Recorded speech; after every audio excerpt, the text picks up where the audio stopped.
Hello and welcome back to another video on the Football Zone and to another weekend review reviewing all of this weekend's Premier League and Championship action. And we're going to start off in the Premier League, of course. And on Friday night it finished Newcastle 1, Leeds 1, a game between two struggling teams. Rafinha gave Leeds an early lead in the 13th minute. However, on the stroke of half-time, Saint-Maximin equalised and the game ended a draw.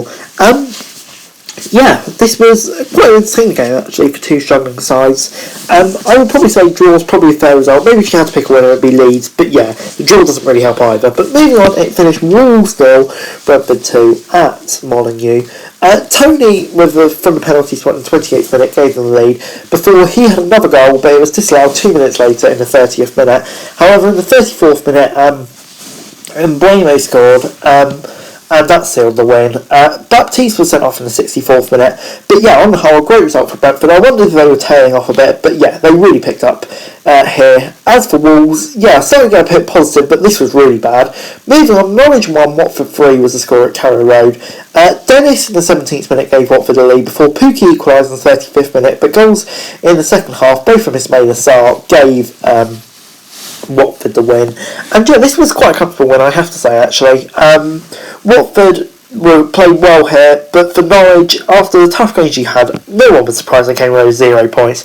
But this is the sort of game, especially at home, they have to be winning, especially with 0 points. But Watford, it's a huge win for them. Moving on, Manchester City 0, Southampton 0 with the score at the Etihad. Southampton actually had a penalty disallowed. I mean, there was an argument to say it was a penalty. I'm kind of surprised the ref didn't give it, actually. And City had a goal disallowed in the 94th minute through Raheem Sterling. But yeah, this was really disappointing for City. Hopefully just a blip. We've seen that they do start the season off slowly, so nothing to get too concerned. But with how strong Chelsea are looking, you do realise if it costs them. But Southampton, no, full marks. Moving on, Liverpool 3, Crystal Palace 0 was a score at Anfield.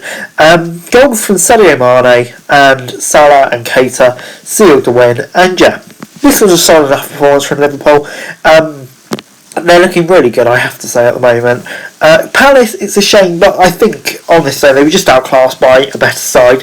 And yeah, for Liverpool, I haven't really considered them a part of this title race, but I think I may be beginning to eat my word because that first team looks so good.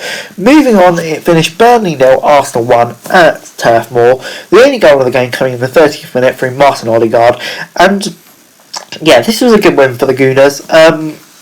It was probably quite a comfortable win as well, and that's exactly what they needed. Obviously, with the start they've had, they needed to get 2 wins on the board here, and they've done exactly that. Eased the pressure on Arteta, which is good to see, obviously, and yeah, just very solid. As for Burnley, yeah, not had the ideal start to the season, but I don't think they expect to get anything out of this. Moving on, it finished Villa 3, Everton 0 at Villa Park. Goal from Matty Cash in the 66th minute. Luca Digne own goal 3 minutes later, and 6 minutes later, Leon Bailey getting his first goal for the Villa sealed the win. And Villa full marks here in the second half. They were outstanding. Maybe now deciding to take their time to bed and they'll improve. But as for Everton, it kind of wasn't coming down to earth from that crazy 5 minutes against Burnley. It's kind of the opposite. But anyway, moving on. West Ham 1, Man United 2 was a score in a crazy game at the London Stadium. Ben Rama deflected goal gave West Ham lead in the 30th minute. Before that man again, Ronaldo in the 35th minute equalised. Man United almost certainly won it through Jesse Lingard. It had to be him in the 89th minute. However, West Ham were given a penalty. Mark Noble came on to take it and missed it. Great save by De Gea, who never saves penalties. But yeah, this was crazy. You would have thought Moyes would have learnt his lesson from Southgate. And Man United could have easily had a penalty as well. So yeah, crazy end to the game. But Man United, that's the sort of game where they have to be grinding out results. They did exactly that. But West Ham will be very disappointed. Moving on, it finished Brighton 2, Leicester 1 at the Amex. Moore penalty gave Brighton in the 35th minute for a goal from Danny Welbeck, double their advantage. Vardy pulled one back in the 61st minute, and Leicester thought they'd equalised twice, but 2 goals disallowed by VAR for offside. Lookman and Ndidi. So yeah, on the whole, hugely frustrated for Leicester. But yeah, keep on lacerating Brighton at your well, because they're looking so good at the moment and just continuing their great run of form. But anyway, moving on, the final game of the day, Tottenham 0, Man City 3. Goals from Thiago Silva, Kante and Rudiger.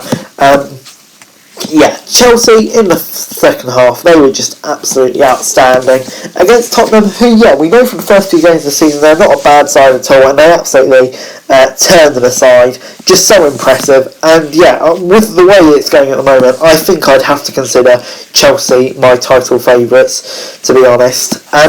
Yeah, just incredible.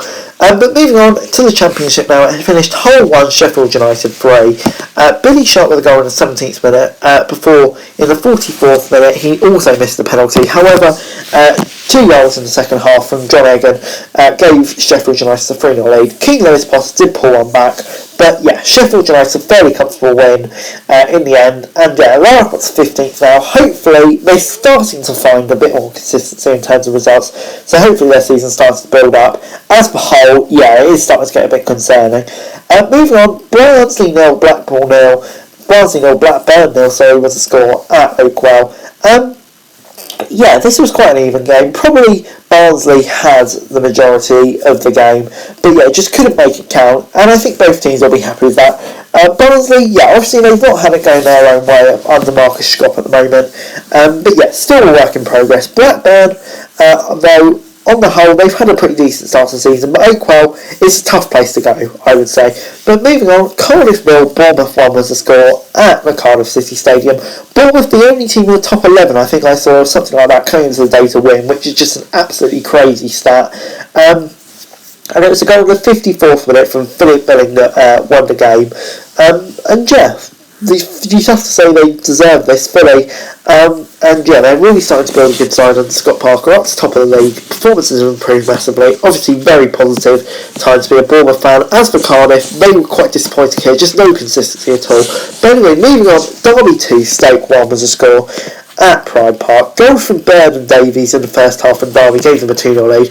Ince pulled one back in the 58th minute, and Stoke were hanging on, Derby were hanging on about it, but yeah, held on, and what a great result for them. Obviously we know everything that's happened. I'm going to release a video about that this week, so I won't touch on it here, but yeah, just so incredible for the fans and everyone involved with Derby to get that win.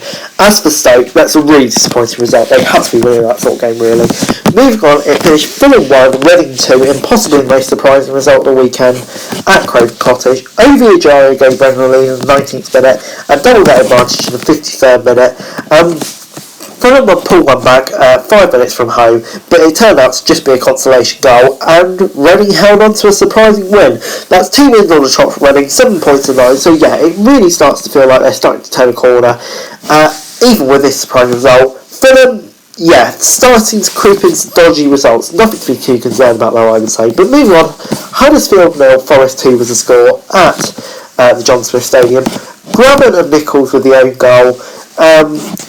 For Forest's goals, and yeah, Forest, you so often see it happened again.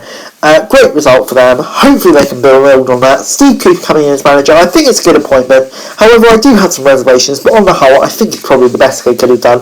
Huddersfield, I have to hope it's just a blip, but yeah, this was poor from them. Luton 3, Swansea 3 was the score in a crazy game at Kenilworth Road. Luton raced into a 3-0 lead after 23 minutes through Berry and an Adebayo brace, before in the second half, in the 63rd minute, Patterson pulled one back, Natcham in the 86th minute, and Joel Pirro in the 92nd minute. Some wonderful goals from Swansea as well to pull back a point. Luton now be so disappointed with this. They've chucked away so many points this season already, and yeah, sort of result that could curl into a negative spiral. As for Swansea, I think this will kickstart their season. What a comeback. But moving on, Middlesbrough 1, Blackpool 2 was the score at the Riverside. Tavernier gave Bell a lead in the 8th minute before goals from Epiketa and a Hall-Lane goal for Blackpool sealed the win. And what a great comeback this was from Blackpool. Totally great result for them. As for Borough, yeah, Warnock hasn't got off to the start he wanted, and I wouldn't be surprised if he goes soon, to be honest. Playoffs looking increasingly unlikely. Short term, yeah. But as for Blackpool, just great result. Moving on, Millwall 1, Coventry 1 was the score at the Den. Goicoures yet again in the 9th minute. What a great player he's been this season, giving Coventry the lead before Millwall pulled one back in the 21st minute. Both teams pushed for the equaliser, but couldn't find it. And yeah, this is a game where I think both teams will be relatively happy with a point. Coventry, they're still looking strong towards the top of the table, but Millwall, hopefully it's just that point again, good side that kicks out the season. But anyway, Peterborough 3, Birmingham 0 was the score at the London Stadium. And hopefully this is a game that really starts Peterborough's season. We said it about so many teams, but they go off to a flying start in the first minute for a Harley Dean own goal. Johnson Clark Harris in the 35th minute from the penalty spot gave them a 2-0 lead, and Grant in the 50th minute giving them a 3-0 lead. Gary Gardner was sent off in the 65th minute, which made things go from bad to worse to Birmingham. And two concerning results for them. They need to turn that around quickly. But moving on, Preston 1, West Brom 1 was a score at Deepdale. Whiteman gave Preston a lead in the 26th minute before Phillips equalised for West Brom on the stroke of half time. West Brom pushed for the winner in the second half, but couldn't find it. And it's dropped points again for West Brom. They'll be frustrated with that, especially with Fulham dropping points and so many teams around them. It's just it's just early in the season. It's a blip in the road for them. As for Preston, I think they'll be very, very happy with that point. QPR 1, Bristol City 2 was the score at the Kyan Prince Foundation Stadium. Chris Martin gave Bristol the lead in the 45th minute before equalising from McCallum. However, deep into stoppage time, Naki Wells, against his old team, gave Bristol City the win. And what a great result this was for Bristol City, up to 9th in the table now. Don't think many people have seen that coming at the start of the season. QPR in 8th, which is hugely disappointing. They've had a really poor last week, just 1 point from it, I think. So really disappointing. They need to find some form again quickly. But anyway guys, that's it for the video. Thanks very much for watching. Remember to like, share, subscribe, make your thoughts, comments down below. Follow me on Twitter, link description below for daily football news, and subscribe to my channel and subscribe around now. That'd be greatly appreciated. Thanks very much for watching. Peace.